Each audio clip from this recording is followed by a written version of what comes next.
Hi, ഞാൻ doctor Juhi Das, QNB health കെയറിലെ homeopathic ഫിസിഷ്യനാണ്. നമ്മുടെ ശരീരത്തിലെ ഏറ്റവും പ്രധാനപ്പെട്ട ഒരു അവയവമാണ് കിഡ്നി. ബൈലാറ്ററലി, അതായത് ലെഫ്റ്റ് സൈഡിലും റൈറ്റ് സൈഡിലുമായിട്ട് വാരിയലിൻ്റെ താഴെയായിട്ട് ഒരു ബീൻ ആകൃതിയിൽ കാണപ്പെടുന്ന അവയവങ്ങളാണ് കിഡ്നീസ് എന്ന് പറയുന്നത്. ഒത്തിരി ഫങ്ഷൻസ് ആണ് നമ്മുടെ ബോഡിയിൽ കിഡ്നീസ് ചെയ്യുന്നത്.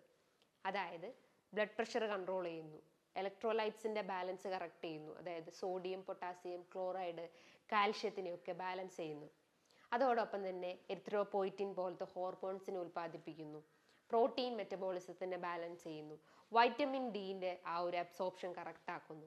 അതോടൊപ്പം തന്നെ നമ്മുടെ ബ്ലഡിനെ ഫിൽട്ടർ ചെയ്തിട്ട് യൂറിൻ പ്രൊഡക്ഷൻ സഹായിക്കുന്നു. അങ്ങനെ ഒത്തിരി ഫങ്ഷൻസ് ആണ് നമ്മുടെ ബോഡിയിൽ കിഡ്നീസ് ചെയ്യുന്നത്. ഈ ഒരു കിഡ്നിക്ക് എന്തെങ്കിലും തകരാറ് സംഭവിക്കുമ്പം ഒത്തിരി ലക്ഷണങ്ങൾ നമ്മുടെ ശരീരം കാണിച്ചു തരും. ആ ലക്ഷണങ്ങളും അതോടൊപ്പം തന്നെ നമ്മൾ എത്ര അളവിൽ പ്രോട്ടീൻസ് എടുക്കണം, എത്ര അളവിൽ നമ്മൾ വെള്ളം കുടിക്കണം, അതോടൊപ്പം തന്നെ എന്തൊക്കെ ഡയറ്റുകളാണ് നമ്മൾ ഫോളോ ചെയ്യേണ്ടത് എന്നതൊക്കെയാണ് ഇന്നത്തെ വീഡിയോയിലൂടെ ഞാൻ ഡിസ്കസ് ചെയ്യുന്നത്.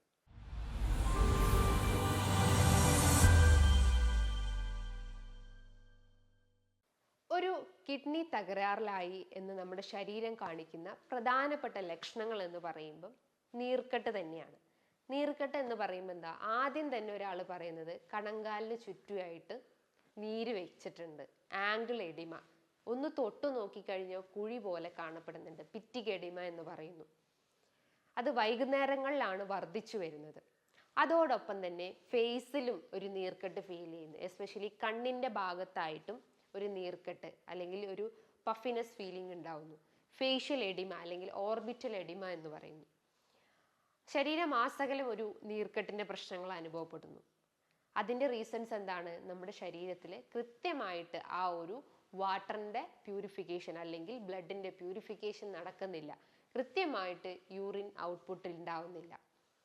അതിൻ്റെ ഭാഗമായിട്ടാണ് നമ്മുടെ ശരീരത്തിലെ ഓരോ ഏരിയാസിലായിട്ട് ഈ ഒരു നീർക്കെട്ട് അനുഭവപ്പെടുന്നത്. അതോടൊപ്പം തന്നെ ദഹന സംബന്ധമായിട്ടുള്ള ബുദ്ധിമുട്ടുകൾ അനുഭവപ്പെടാം. ഓക്കാനം, ഛർദി, നെഞ്ചരിച്ചിൽ, വയറുവേദനയായിട്ട് ഫീൽ ചെയ്യാറുണ്ട്. അതോടൊപ്പം തന്നെ അടിവായിട്ടെന്ന് ഒരു ഭാരം, എന്തോ ഒരു വെയിറ്റ് എടുത്ത് വെച്ചൊരു ഫീലിംഗ് ഉണ്ടാവുന്നു. ചില ആളുകൾ പറയും നടുവേദന അനുഭവപ്പെടാറുണ്ട്. നടുവേദന എന്ന് പറയുമ്പോൾ എന്താ, ഒരു കുത്തിക്കടച്ചിൽ പോലെ അനുഭവപ്പെടാറുണ്ട്. അപ്പോൾ നമ്മൾ എന്ത് ചെയ്യും? നമ്മൾ ജസ്റ്റ് ഒരു വയറിൻ്റെ സ്കാനിങ് എടുത്തു നോക്കും. സ്കാനിങ് എടുത്ത് നോക്കുമ്പോഴാണ് നമ്മൾ അറിയുന്നത് അതിൻ്റെ അകത്ത് ഒരു സൈസിൽ ചെറിയ രീതിയിലുള്ള സ്റ്റോൺ ഫോർമേഷൻ സംഭവിച്ചിട്ടുണ്ട്. ലെഫ്റ്റ് സൈഡിലും റൈറ്റ് സൈഡിലും ഇത്തരം 2 to 3 പോലത്തെ ചെറിയ സൈസിലുള്ള സ്റ്റോൺ ഫോർമേഷൻസ് ഉണ്ട്.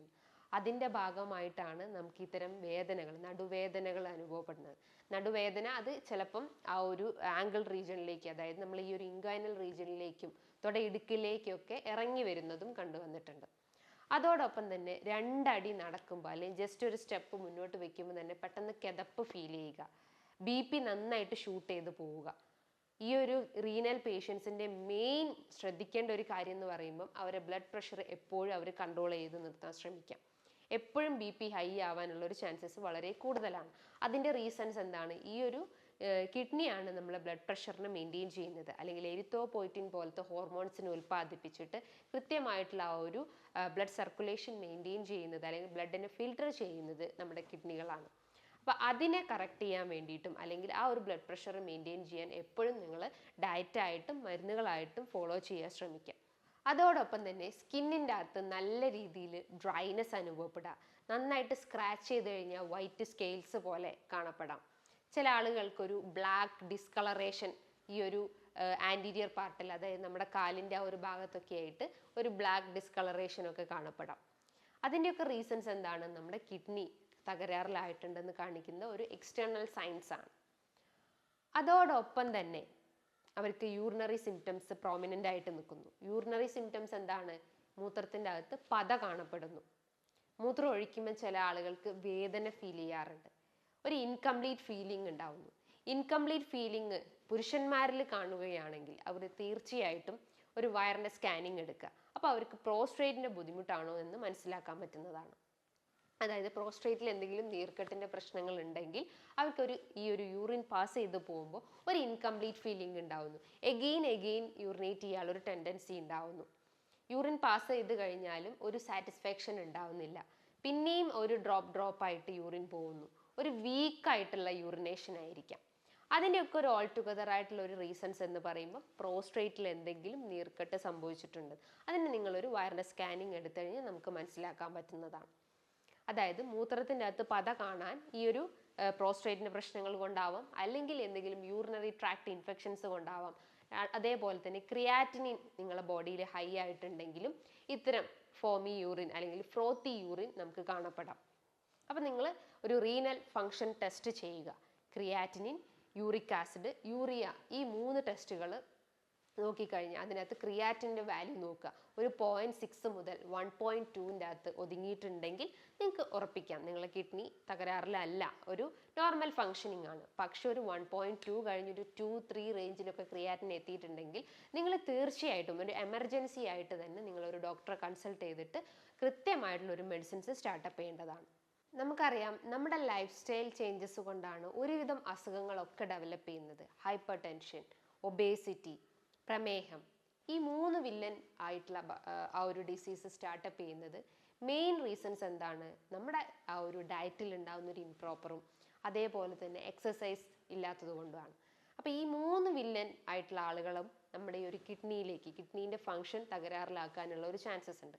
30% ഹൈപ്പർ ടെൻഷൻ കോൺട്രിബ്യൂട്ട് ചെയ്യുന്നു, ഒരു 35% പ്രമേഹം കോൺട്രിബ്യൂട്ട് ചെയ്യുന്നു, ഒരു 50% നോക്കുവാണെങ്കിൽ അമിതവണ്ണമുള്ള ആളുകൾക്കും കിഡ്നിയുടെ പ്രശ്നങ്ങൾ കണ്ടുവന്നിട്ടുണ്ട്. അപ്പോൾ ഈ ഒരു റൂട്ട് കോസ് ആദ്യം ക്ലിയർ ചെയ്യാൻ ശ്രമിക്കുക. എന്നിട്ട് നമ്മുടെ ആ ഒരു കിഡ്നീൻ്റെ മെഡിസിൻസ് കൃത്യമായിട്ട് കഴിക്കാൻ ശ്രമിക്കുക. അപ്പോൾ ഒരു കിഡ്നി പേഷ്യൻസ് ഫോളോ ചെയ്യേണ്ട ഡയറ്റ് പാറ്റേൺസ് എന്ന് പറയുമ്പം ആദ്യം തന്നെ നിങ്ങളുടെ വെള്ളത്തിൻ്റെ അളവാണ്. എത്രത്തോളം നമ്മൾ വെള്ളം കുടിക്കണം, എത്ര അളവിലാണ് നമ്മൾ, എത്ര ml ആണ് നമ്മൾ വെള്ളം കുടിക്കേണ്ടത്, നിങ്ങളുടെ യൂറിൻ ഔട്ട്പുട്ട് എത്രയാണോ അതിനെ ബേസ് ചെയ്തിട്ടാണ് നിങ്ങൾ വാട്ടർ ഇൻടേക്കും. ഓരോ 25 kg ഉള്ള ആളുകൾക്കും 1 ലിറ്റർ വെള്ളം കുടിക്കുക എന്നുള്ള ഒരു നോർമൽ ഇത് എല്ലാവർക്കും തന്നെ അറിയാം. പക്ഷേ ഒരു റീനൽ പേഷ്യൻ്റ് ആയിട്ടുള്ള അല്ലെങ്കിൽ ഒരു കിഡ്നി രോഗിയായിട്ടുള്ള ഒരാളാണെങ്കിൽ, കിഡ്നിക്ക് തകരാറിലായിട്ടുള്ള ഒരാളാണെങ്കിൽ അവർ കുടിക്കേണ്ട വെള്ളത്തിൻ്റെ അളവ് എന്ന് പറയുമ്പോൾ നമ്മുടെ ബോഡിയിൽ നോർമലി ഉള്ള ഒരു ഫിസിയോളജിക്കൽ പ്രോസസ്സിന് അല്ലെങ്കിൽ നമ്മുടെ ബോഡിയിലെ ഓരോ ആക്ടിവിറ്റീസിനും ഏകദേശം ഒരു 600 ml വാട്ടർ ആവശ്യമാണ്. അപ്പോൾ ആ ഒരു 600 ml പ്ലസ് നിങ്ങളെ യൂറിൻ ഔട്ട്പുട്ട് എത്രയാണോ അതും കൂടി കൂട്ടിയിട്ടാണ് നിങ്ങളുടെ ഒരു ഡെയിലി വാട്ടർ ഇൻടേക്ക് എന്ന് പറയുന്നത്. അതായത് ഒരു മിതമായ രീതിയിലുള്ള വാട്ടർ ഇൻടേക്കാണ് നിങ്ങൾ മെയിൻറ്റെയിൻ ചെയ്യേണ്ടത്. അതോടൊപ്പം തന്നെ എത്ര അളവിൽ നിങ്ങൾ പ്രോട്ടീൻസ് എടുക്കണം. നമുക്കറിയാം ഈ ക്രിയാറ്റിൻ പേഷ്യൻസ്, യൂറിക് ആസിഡ് പേഷ്യൻസിനോടൊക്കെ പറയുന്നത് നിങ്ങൾ പ്രോട്ടീൻ ഇത്ര അളവിൽ കുറയ്ക്കണം. പ്രോട്ടീൻസിൻ്റെ മെറ്റബോളിസം അധികമാകുമ്പോഴാണ് നിങ്ങൾക്ക് കിഡ്നി പ്രശ്നങ്ങളും യൂറിക് ആസിഡിൻ്റെ പ്രശ്നങ്ങളൊക്കെ വർദ്ധിച്ചു വരുന്നത്. അപ്പോൾ പ്രോട്ടീൻ്റെ അളവ് എന്ന് നോക്കുമ്പോൾ ഏകദേശം കിഡ്നി പേഷ്യൻസ് എടുക്കേണ്ട ഒരു അളവ് എന്ന് പറയുമ്പോൾ ഒരു 0.8 gram ആണ് ഡെയിലി നിങ്ങൾ പ്രോട്ടീൻസിൻ്റെ ഇൻടേക്ക് വേണ്ടത്. അതിൽ കൂടാൻ പാടില്ല. അതിൽ കൂടിക്കഴിഞ്ഞാലാണ് ഇത്തരം പ്രശ്നങ്ങൾ സ്റ്റാർട്ടപ്പ് ചെയ്യുന്നത്. അതേപോലെ തന്നെ ഡെയിലി ഉള്ള ഒരു ഫാറ്റ് ഇൻടേക്ക് എന്ന് പറയുമ്പം, അതായത് നോർമൽ ഹെൽത്തി പേഷ്യൻസിന്, ഹെൽത്തി ആളുകളായിട്ടുള്ള ഒരാൾക്ക് എടുക്കേണ്ട ഫാറ്റിൻ്റെ ഇൻടേക്ക് എന്ന് പറയുമ്പം ഏകദേശം ഒരു 50 gram വരെയാണ്.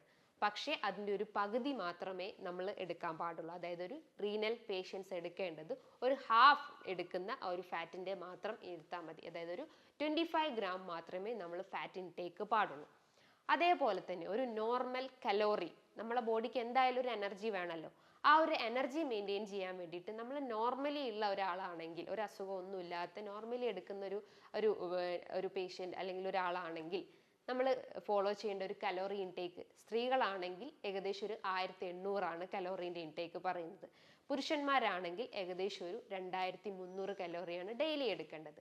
പക്ഷേ ഒരു റീനൽ പേഷ്യൻ്റ് ഫോളോ ചെയ്യേണ്ട കലോറി ഇൻടേക്ക് എന്ന് പറയുമ്പോൾ ഒരു 1700 മുതൽ 1600 കലോറിയാണ് നമ്മൾ ഫോളോ ചെയ്യേണ്ടത്.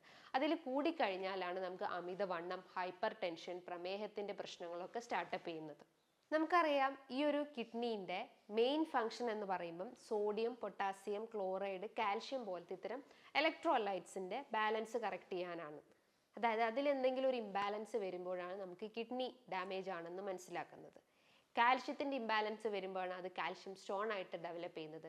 സോഡിയത്തിൻ്റെ പ്രശ്നങ്ങൾ വരുമ്പോൾ, അതായത് ഹൈപ്പോനാട്രീമിയ, ഹൈപ്പർ നാട്രീമിയ പ്രശ്നങ്ങളൊക്കെ ഉണ്ടെങ്കിൽ നിങ്ങൾ എപ്പോഴും കിഡ്നീൻ്റെ ഫങ്ഷനിങ് കറക്റ്റ് ആണോ എന്ന് ആദ്യം ഉറപ്പുവരുത്തേണ്ടതാണ്. അപ്പോൾ കിഡ്നീൻ്റെ മെയിൻ ഫംഗ്ഷൻ എന്ന് പറയുമ്പോൾ ഇത്തരം ഇലക്ട്രോലൈറ്റ്സിൻ്റെ ബാലൻസ് നോക്കുകയാണ്, അല്ലെങ്കിൽ അതിനെ ഒന്ന് കറക്റ്റ് ചെയ്യാൻ ശ്രമിക്കുന്നതാണ്. അപ്പം നിങ്ങളുടെ ഡയറ്റിൽ ഈ ഒരു ഇലക്ട്രോലൈറ്റ്സിൻ്റെ എത്ര അളവ്, അല്ലെങ്കിൽ എത്ര ml ആണ്, എത്ര ഗ്രാമിലാണ് നിങ്ങൾ ഇലക്ട്രോലൈറ്റ്സ് മെയിൻറ്റെയിൻ ചെയ്യേണ്ടതെന്ന് പറയുമ്പം സോഡിയം, പൊട്ടാസ്യം, ഫോസ്ഫറസ് പോലത്തെ ഇത്തരം ഇലക്ട്രോലൈറ്റ്സ് ആണെങ്കിൽ ഒരു മിതമായ രീതിയിൽ, അതായത് സോഡിയത്തിൻ്റെ അളവ് നിങ്ങൾക്കൊരു മിതമായ രീതിയിൽ എടുക്കാം. പക്ഷേ ഫോസ്ഫറസും പൊട്ടാസ്യം പോലത്തെ ഇലക്ട്രോലൈറ്റ്സ് ആണെങ്കിൽ അതിൻ്റെ അളവ് കഴിവതും കുറയ്ക്കാൻ ശ്രമിക്കുക. അതായത് ചെറിയ ഇലക്കറികളോ അല്ലെങ്കിൽ എന്തെങ്കിലും നട്ട്സ് ഐറ്റംസോ നിങ്ങളുടെ ഡയറ്റിൽ ഉൾപ്പെടുത്താൻ ശ്രമിക്കുക. അതേപോലെ തന്നെ ഡെയിലി ഉള്ള സാൾട്ട് ഇൻടേക്ക് നോക്കുകയാണെങ്കിൽ ഒരു ഹെൽത്തി പേഴ്സൺ ആണെങ്കിൽ അവരെടുക്കേണ്ട ഒരു സാൾട്ടിൻ്റെ ഇൻടേക്ക് എന്ന് പറയുമ്പോൾ ഏകദേശം ഒരു 15 ഗ്രാം ആണ്. പക്ഷേ ഒരു റീനൽ പേഷ്യൻ്റ് നോക്കുകയാണെങ്കിൽ അവർ ഡെയിലി ഒരു 4 ഗ്രാം സാൾട്ട് മാത്രമേ നിങ്ങളുടെ ഡയറ്റിൽ ഉൾപ്പെടുത്താൻ പാടുള്ളൂ. അതിൽ കൂടിക്കഴിഞ്ഞാലാണ് നമുക്ക് പല രീതിയിലുള്ള ബുദ്ധിമുട്ടുകൾ സ്റ്റാർട്ടപ്പ് ചെയ്യുന്നത്. അതേപോലെ തന്നെ ചില ആളുകൾ ചോദിക്കും, നമുക്ക് ഇളനീർ കുടിക്കാൻ പറ്റുമോ? ഈ കിഡ്നി പേഷ്യൻസ് ഇളനീർ കൊടുക്കാൻ പറ്റുമോ? ഇളനീർ കൊടുക്കാം, പക്ഷേ ഒരു വീക്ക്ലി വൺസ് ഒക്കെ, അതായത് ഒരു മിതമായ രീതിയിൽ കൊടുക്കാൻ ശ്രമിക്കുക.